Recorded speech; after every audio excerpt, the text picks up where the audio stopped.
Assalamu alaikum wa rahmatullahi wa barakatuh.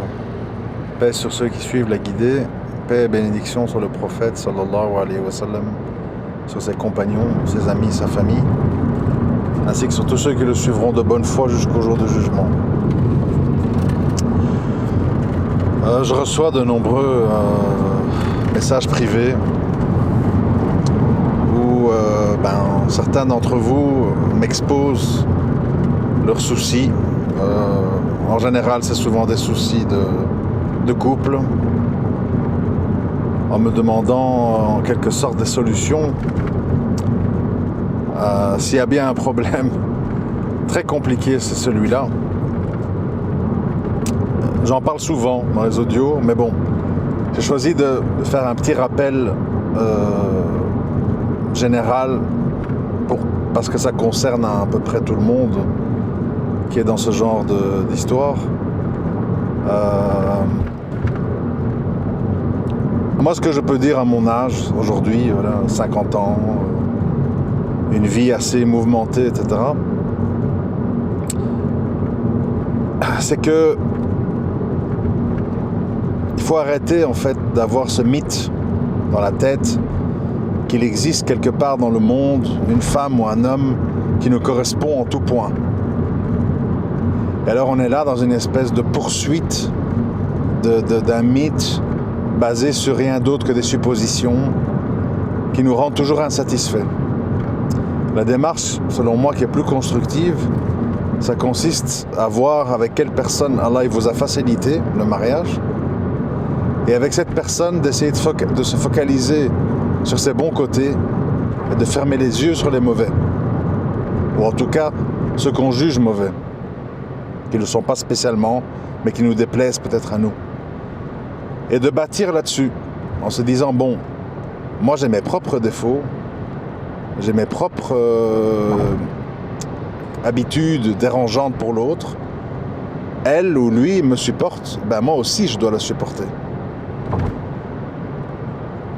Mais pour arriver à ça, il faut vraiment s'extirper en fait du modèle sentimental occidental, avec les histoires d'âmes sœurs, de ce que j'appelle l'amour divinisé envers des créatures, qui est en fait un mirage absolu, qui fait que bon, il y a plein de divorces, plein de gens insatisfaits, plein de gens qui se trompent, parce que voilà, bon, les gens comme sont ingrats, ne veulent pas faire d'efforts.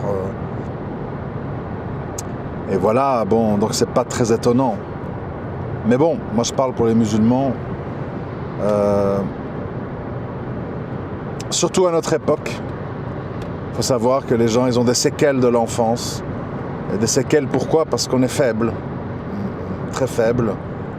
Aujourd'hui, vous pouvez voir dans certaines vidéos des enfants à Gaza, au milieu des décombres, orphelins.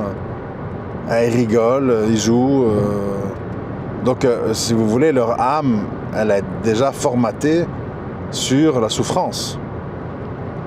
Mais quand tu es dans un environnement comme ça, où on est dans l'individualisme, la recherche de l'épanouissement personnel, les mille et une questions, et si j'achète ceci, et si j'achète cela, et si je fais ça, on est très tourné envers soi-même, une espèce de narcissisme ultra banalisé.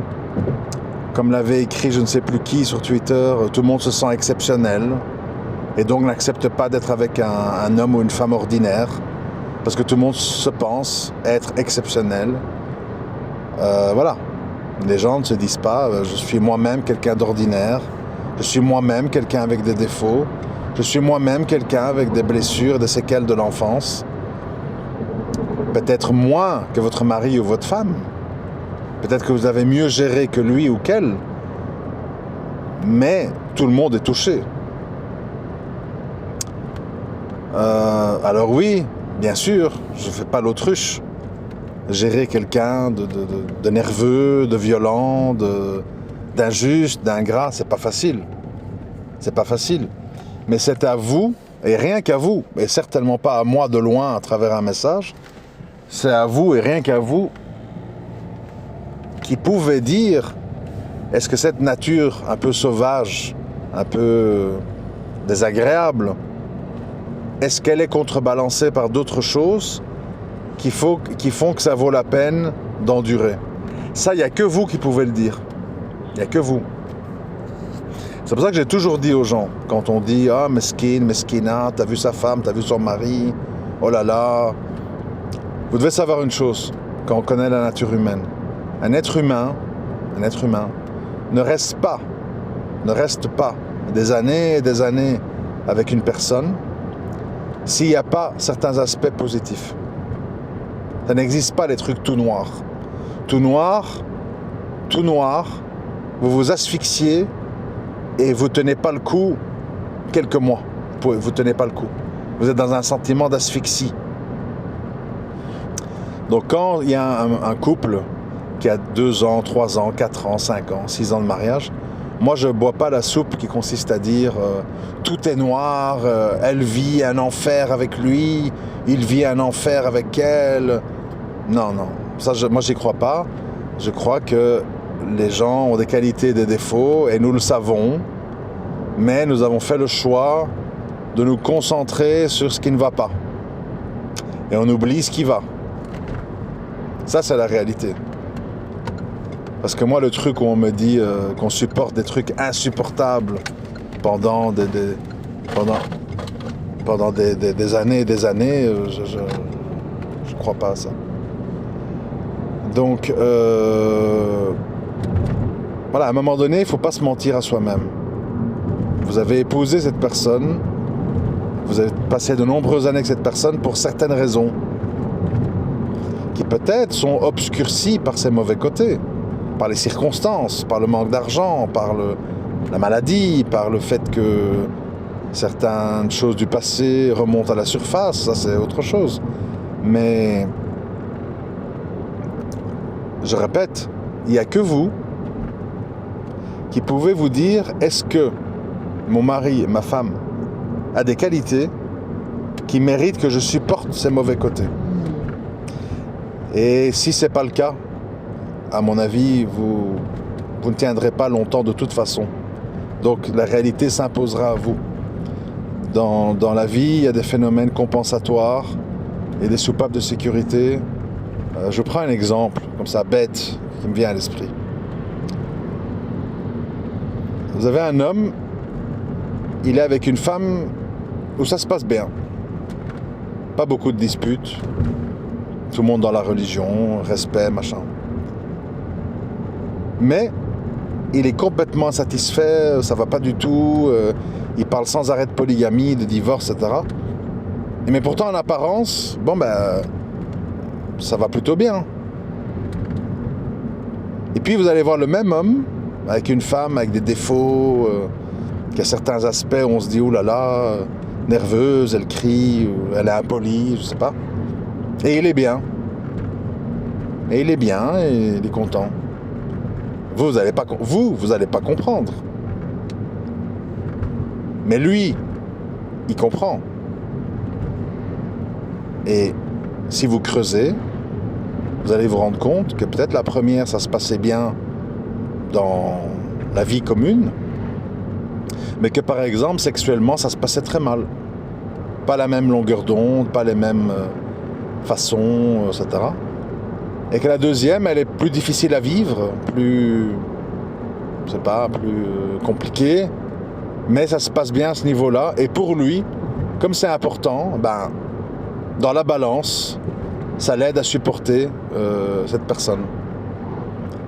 Mais ça, c'est pour lui. T'as d'autres hommes, moi j'en connais, t'as d'autres hommes, une femme, si elle est pieuse, elle cuisine bien,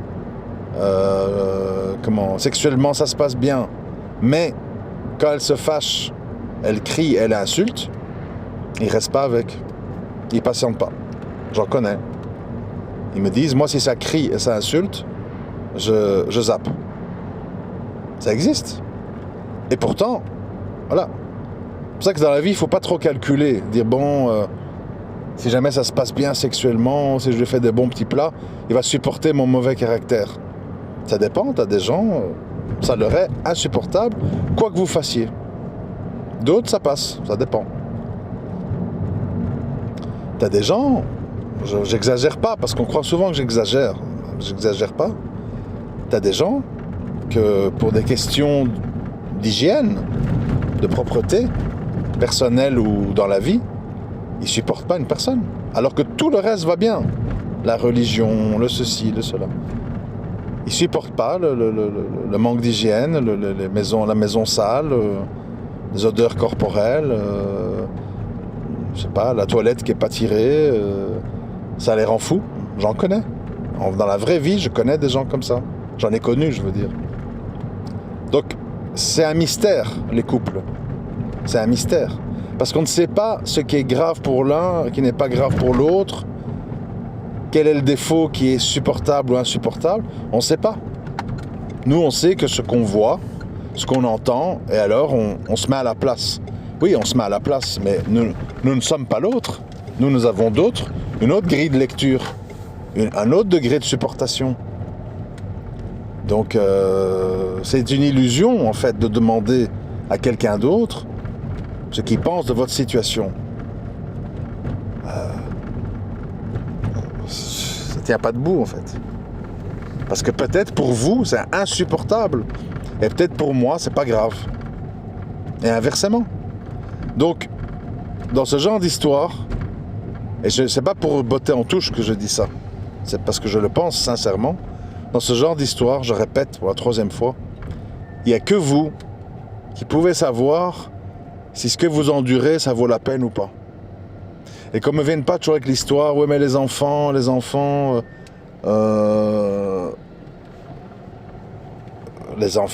bon dos. Quand quelque chose est vraiment insupportable, en général, les enfants, ça peut freiner, mais ça ne peut pas empêcher la séparation. La preuve, tellement de gens dans des histoires de divorce avec des enfants, des pensions alimentaires, des droits de visite, etc. etc. Donc,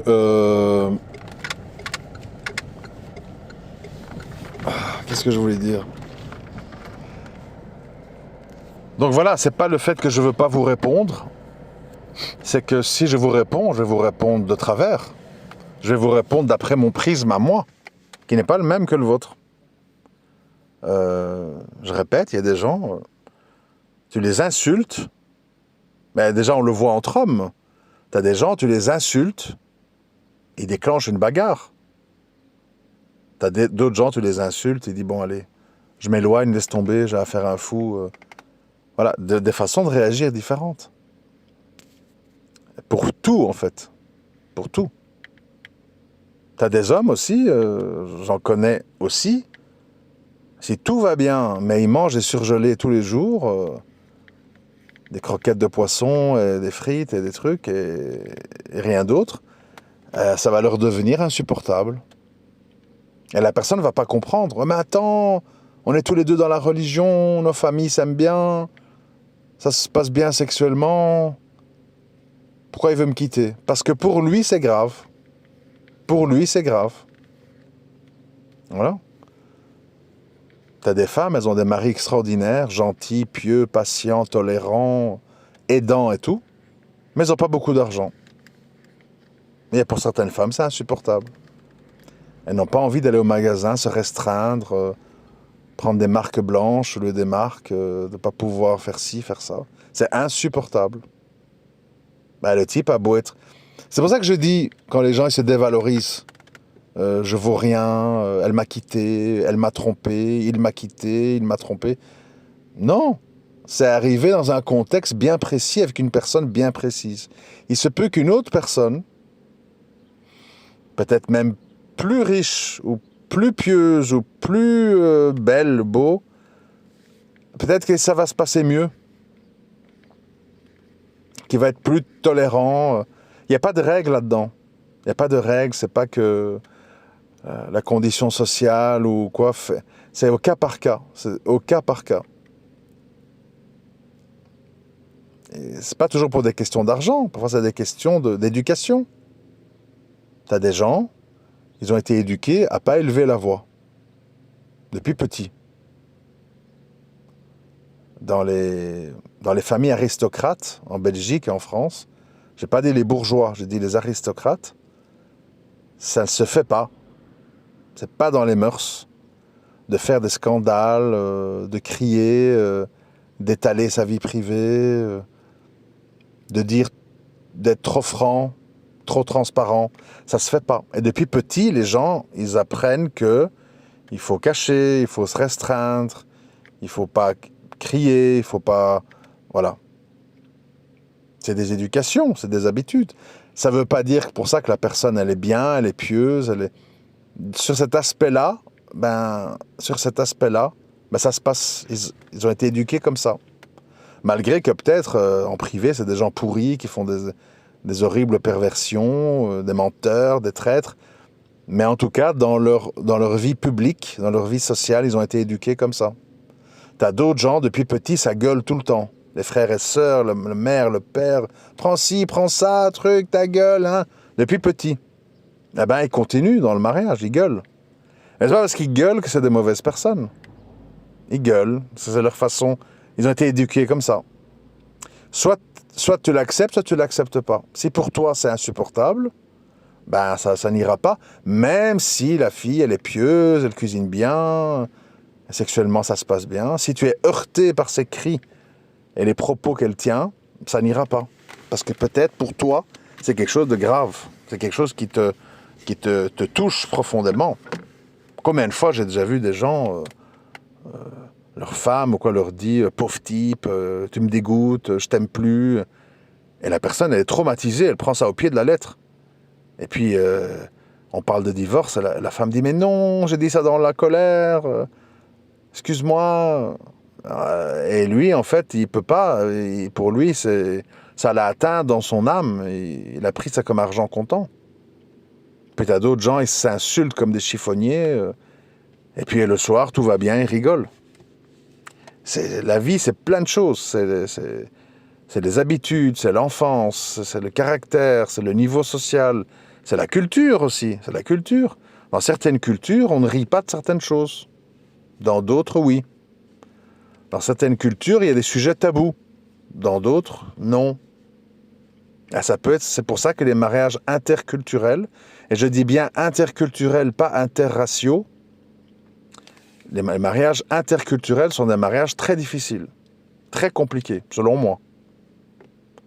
Et je dissocie avec interraciaux, parce que tu peux avoir quelqu'un qui est d'une autre race que toi, mais qui a eu la même éducation que toi. Et ça se passera très bien. Même si lui est sénégalais et toi, allemande. Mais tu as des gens de même pays, de même ethnie, qui ont eu une éducation différente et qui sont en fait dans des mondes parallèles et qui ne vont pas se comprendre. Si tu prends par exemple, j'imagine, au Maroc, en Tunisie, en Turquie, si monsieur est ouvrier, il a arrêté l'école très jeune, s'intéresse pas trop au monde, à la géopolitique, à l'histoire, etc. Et madame a fait des longues études, elle est curieuse, elle a des débats profonds. Ça va être compliqué, en fait, le respect du mari, tout ça. Ça va être compliqué. Parce que la femme est mauvaise? Non. Parce que culturellement, il y a un fossé entre eux. Et tu peux rien faire contre ça. Parce que c'est les habitudes de l'enfance, c'est les mécanismes familiaux, ancestraux. Tu peux rien faire contre ça. Donc voilà, tout ça pour vous dire, c'est un sujet très délicat. Et quand je dis très délicat, c'est pas pour faire langue de bois ou tabou, c'est pas mon style. C'est parce que c'est vraiment délicat. Parce qu'il y a beaucoup de paramètres. Beaucoup de paramètres. Moi, je le vois déjà entre hommes. Donc imaginez-vous avec une femme.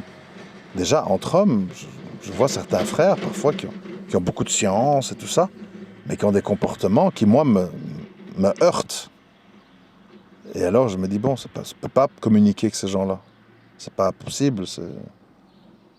Et d'un autre côté, je connais des mécréants ou des gens maghrébins qui ont des pratiques religieuses très légères, pour être poli, avec qui je peux communiquer. On se comprend, on se respecte, même sens de l'humour. Voilà. c'est pas simple, les rapports sociaux. C'est pas simple. Il n'y a pas que la religion, il n'y a pas que le sexe, il n'y a pas que l'argent, il n'y a pas que les enfants. Il y a qui on est. Et souvent, les gens, faut pas se moquer parce que des fois, on choisit pas ce qu'on est. Quand je vous ai cité le frère qui ne supportait pas qu'on élève la voix et qu'on insulte, c'est quelqu'un, moi je l'ai déjà vu, quand il est dans un endroit entre frères, où le ton monte, où on commence à lever la voix, il est désorienté en fait, il est perturbé. Et par le passé, il nous demandait gentiment de partir. Parce que c'est pas possible pour lui. C'est pas qu'il est mauvais. C'est juste que dans son modus operandi, les cris, ça passe pas. Ça le désoriente cérébralement, ça le perturbe, ça le rend mal à l'aise. Et je connais d'autres gens, ils peuvent gueuler pendant 5 heures et à la fin, ils se mettent dans les bras de l'autre après un débat très vif. Nature différente, d'autres natures. Et ça, voilà, ça c'est la grande énigme. D'où le fait que moi j'ai dit à un moment donné dans les mariages, le mieux à faire c'est de demander à Allah et de voir ce qui vous facilite, parce que pour le reste vous n'allez rien voir. Rien du tout dans une muqabala. Ou même les gens, on dit on fait une enquête. Ouais, mais les gens, ils vont vous dire ce que eux ils en pensent. Ah, c'est une fille, il crie tout le temps. Ah, c'est un homme, il la gifle facile. Ouais, mais qu'est-ce qu'il en est vraiment en fait? Ça c'est ce que les gens voient de l'extérieur.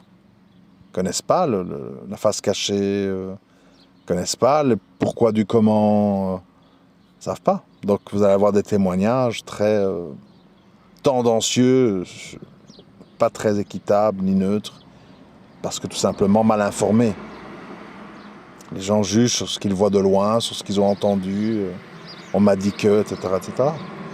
À un moment donné, il faut consulter Allah, et Allah il vous montre, vous donne le discernement, et vous ressentez les choses. Et des gens, ils cachent très très bien leur jeu. Il y a de tout, hein.